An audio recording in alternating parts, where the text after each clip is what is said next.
자, 124번 한번 보실 건데, 선생님이 항상 강조하는 것이 우리가 반대급부로 생각해 보자고. 우리가 문제를 만약에 못 푸는 문제가 있다고 쳐. 그 문제를 못 푸는 이유가 뭘지 잠깐만 생각해 보자고. 그러면 모르니까 못 풀죠. 그렇게 얘기하면 할 말이 없는데, 그게 아니고 우리가 좀 더 분석을 해보면 못 푸는 이유가 뭐냐면 문제를 해석을 잘 못하는 경우, 아니면 해석은 똑바로 되는데 내가 필요한 지식을 갖고 있지 않은 경우. 문제는 무슨 말인지 뭘 요구하는지 알겠어. 근데 그거에 대한 지식이 내가 없어. 그럼 뭐 공부를 안 한 겁니다. 그건 방법이 없어요. 그런데 문제를 제대로 해석하고 내가 아는 지식도 있어. 그런데도 안 풀리는 경우가 있거든. 근데 그거는 왜 그러냐면 내가 알고 있는 지식하고 문제에 나온 거하고 연결을 못 시켜서 그럽니다. 무슨 말인지 알겠지? 우리가 은행에 저금을 열심히 해놓고 필요할 때 꺼내 써야 되잖아. 근데 저금을 할 줄 아는데, 그리고 얼마 들어있다는 거는 대충 아는데, 꺼내는 방법을 몰라. 그럼 그거는 사실 은행에 있지만 써먹을 수 없는 돈이 되는 거잖아요. 그치?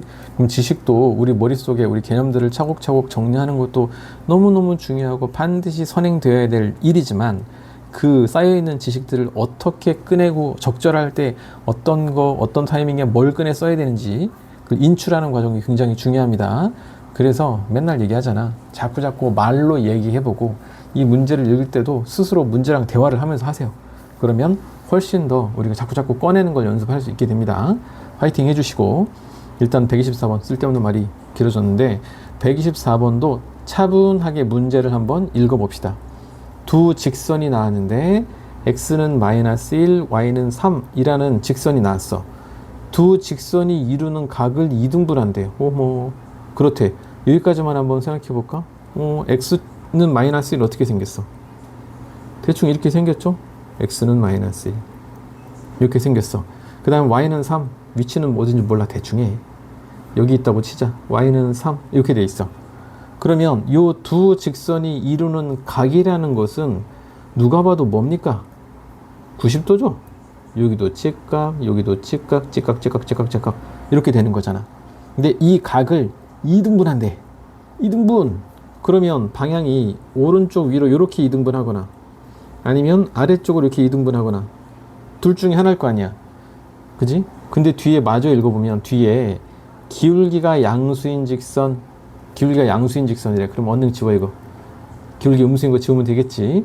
그러면 지금 요 두 직선 x는 마이너스 1과 y는 3, 요 두 직선이 이루는 각을 2등분하는 직선. 그러면 여기 이게 직각을 이루고 있으니까 여기는 당연히 45도가 되겠죠. 그럼 요거는 기울기가 1인 거예요. 아까 지운 거 만약에 이쪽에 직선이 있었다면 얘는 당연히 기울기가 마이너스 1이었겠죠. 당연하죠. 90도를 2등분 했으니까. 근데 우리는 그 중에서 양수인 기울기를 선택을 했으니까 이 녀석이 되는 거라고. 그러면 요 직선을 L이라고 이름을 붙여줬는데 이 직선 직선 L이라고 할 때 이 직선과 그 뒤에는 이 직선 L과 X축, Y축으로 둘러싸인 부분의 넓이를 구해라. 이겁니다. 일단 직선이 X축, Y축으로 둘러싸인 부분의 넓이. 벌써 감이 오죠? 직선의 그래프가 그려지면 X축하고 Y축하고 만나는 점이 생길 건데 그걸 전문용어로 X절편, Y절편이라고 얘기하는 거잖아. 그래서 직선의 방정식을 구하라. 그 문제가 되겠죠? 직선을 구해봅시다. 그러면 사실 그림의 모든 게 다 나왔습니다. 이 직선은 기울기와 한 점을 알면 직선은 끝나잖아.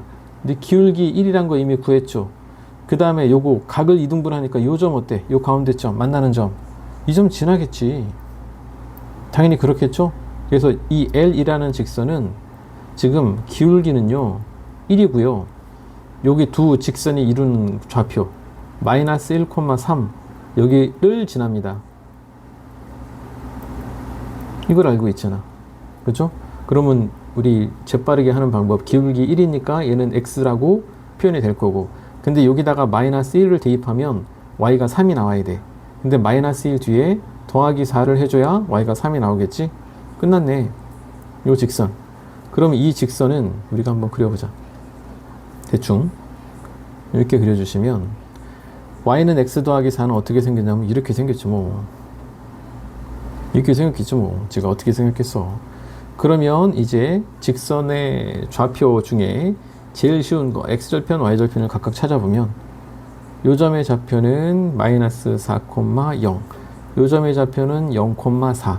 그러면 x축, y축으로 이루어진 삼각형의 넓이는 4 곱하기 4 곱하기 2분의 1이 된다. 그죠? 이건 우리가 이제 또 조심해야 될 게 이 y좌표, x좌표가 지금 마이너스 4라고 나왔잖아. 그럼 이게 숫자로 마이너스 4라고 나왔으면 우리가 별로 헷갈리지 않아요. 왜냐면 이 가로의 길이는 마이너스 4가 아니고 플러스 4니까요. 그래서 이렇게 딱 바꾸는 게 별로 어렵지 않은데, 만약에 이런 거 자주 틀리는 유형이 이런 거예요. 얘가 x축, y축 이렇게 돼 있어. 근데 요 점의 좌표가 a고 요 점의 좌표가 b야. 그럼 이 삼각형의 넓이는 a 곱하기 b 곱하기 2분의 1이 아니라는 거죠. 뭔 말인지 알지? 요거 a 좌표는 양수 위치니까 a, 이게 길이가 되는 게 맞는데, 요거 b 좌표는 b 자체가 현재 음수인 상태라고. 그럼 요거 높이는 뭐냐면 마이너스 b가 요 높이가 되는 거예요. 그렇지? 이런 거 간과하기 쉽습니다. 실수하지 마시고. 숫자로 나오면 마이너스 떼는 게 너무 자연스러운데, 이게 문자나 식으로 나오면 걔가 양수인지 음수인지를 잘 판단하셔서, 음수면 반드시 부호를 뒤집어서 길이로 변환을 해 주셔야 됩니다. 그래서 얘는 8. 좋았다.